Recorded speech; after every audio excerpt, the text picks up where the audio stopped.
अच्छा जी, ये तो हो गई सारी पॉलिटिकल बात। तो तालीम लेने का जो बुनियादी मकसद वो ये होना चाहिए था कि हम एक बेहतर इंसान बन सकें और दुनिया के अंदर बेहतर तरीके से दूसरे इंसानों के साथ मिलकर रह सकें। लेकिन अनफॉर्चुनेटली हम सबका मोटिव जो है तालीम लेने का वो यही होता है कि हम एक ज़्यादा से ज़्यादा पैसा कमा सकें और अच्छा एक लाइफ़स्टाइल बना सकें, जो कि प्राइमरी नहीं सेकेंडरी होना चाहिए था। लेकिन ख़ैर अगर ये प्राइमरी मकसद भी है, तो फिर भी अगर देखा जाए तो आपके ख़्याल में ऐसे कौन-कौन से दूसरे अल्टरनेटिव ऑप्शंस हैं जिनको इंसान अडॉप्ट कर सकता है और मेहनत करके पैसा कमा सकता है, जिनमें पोटेंशियल है, अगर वो ट्रेडिशनल एजुकेशन सिस्टम में फेल होता है, जो कि ऑब्वियसली सारे के सारे बच्चे इस एजुकेशन सिस्टम से गुजरने के बाद कोई पैसा नहीं बना पा रहे हैं, जो कि हम सबका मकसद है। तो व्हाट डू यू थिंक के what are the other options?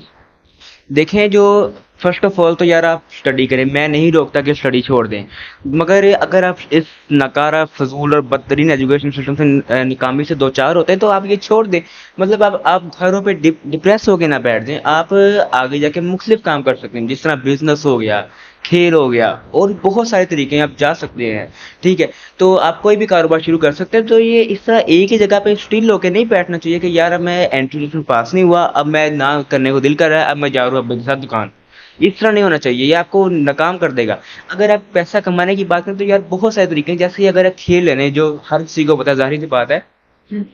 तो अगर आप सेंट्रल कॉन्ट्रैक्ट जानते हैं, तो सेंट्रल कॉन्ट्रैक्टर जो होता है ना, ए कैटेगरी का प्लेयर, तो उसको 60 लाख तनख्वाह मिलती है पाकिस्तान। ये क्रिकेट की बात कर रहे हो? क्रिकेट की बात कर रहा हूँ। तो उसको 60 लाख तनख्वाह मिलती है।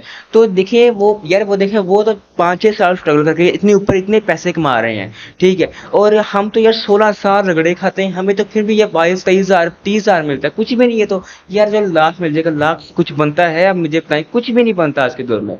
तो ये बहुत सारे तरीके हैं। जब आप, अगर मैं क्रिकेट की वापस आऊँ, तो जब आप वर्ल्ड कप में जाते हैं आपको डेलीज मिलती हैं। अब डेलीज का अगर पता हो तो जाहिर सी बात है, डेलीज मिलती हैं, बहुत सारे और स्पॉन्सरशिप मिलते हैं आपको वहां पर साइन कराने के, जो कि एक मैं कहता हूँ सही तरीका नहीं है, मगर फिर भी आप पैसे कमा लेते हैं उस तरीके से। तो बहुत सारे आप तकरीबन 1 करोड़ से ज्यादा रुपया कमाते हैं। अगर मैं वो सिर्फ एक खेल खेल कर ये कमा सकता हूँ, यार मैं क्यों इस 16 साल रगड़ा खाऊं?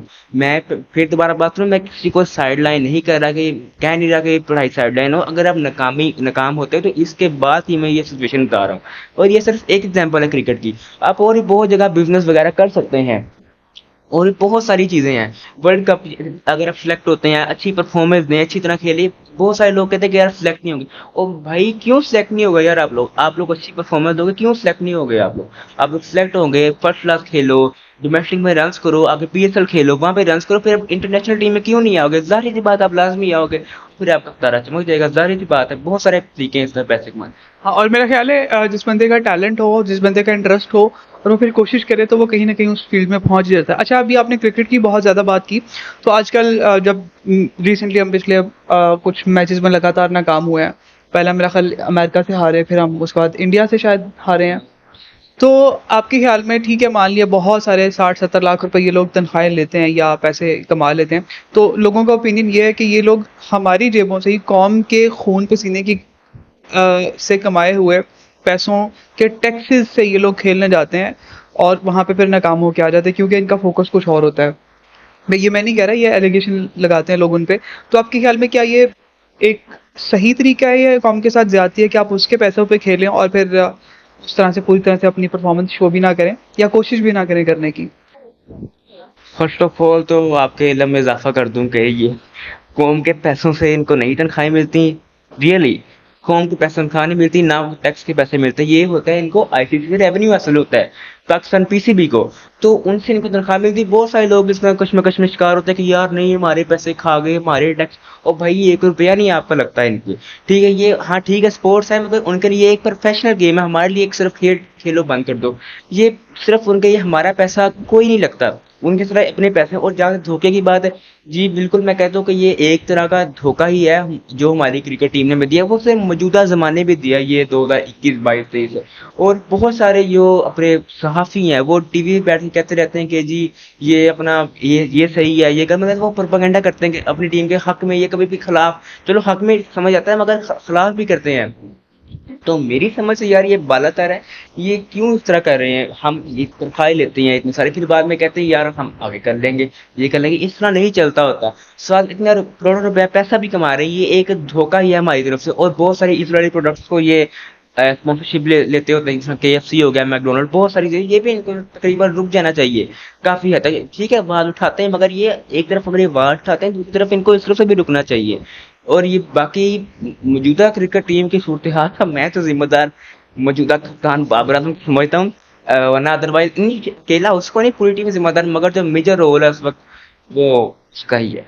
जी बिल्कुल। अच्छा, ये बात सुन के वाकई मुझे हैरानी भी हुई है कि क्रिकेट जो टीम है वो पाकिस्तानियों के पैसे से अपना पैसा नहीं बनाती है, बल्कि आईसीसी जो कि एक इंटरनेशनल इदारा है वो पीसीबी को पैसे देता है और फिर तमाम क्रिकेट बोर्ड को पैसा देता है, जो ज़्यादा अमीर है इंडिया को ज़्यादा देता है, फिर उसके बाद I think so Australia, England, फिर पाकिस्तान आता है, मतलब तीसरे चौथे नंबर की बेहतरीन रेवेन्यू मिलता है, अरबों रुपया मिलता है इनको, मगर उसमें से इनको तनख्वाहें मिलती हैं, हर बंदे को मिलता है, मगर हमारी क्रिकेट बस नीचे है। तो ये तो फिर बहुत अच्छा एक सिलसिला है कि अगर हमें बाहर से फॉरेन रेवेन्यू आ रहा है, डॉलर्स की शक्ल में ही आता होगा मेरा ख्याल है, तो पाकिस्तान के जिस तरह के हालात हैं तो उस शक्ल में अगर पाकिस्तान के अंदर डॉलर्स आ रहे हैं तो ये तो फिर बल्कि उल्टा पाकिस्तानी क्रिकेट टीम अगर ना भी खेलें फिर भी अगर ये हिस्सा डाल रहे हैं तो मुल्क की मईशत में कुछ ना कुछ पॉजिटिव किरदार इनका होगा ही। मईशत का यार मैं नहीं समझता इतना कि इनका किरदार, क्योंकि जैसे वो पैसा आता है इनको मिल जाता है, ज़्यादा मैं नहीं समझता कि किरदार होता है इनका मईशत में।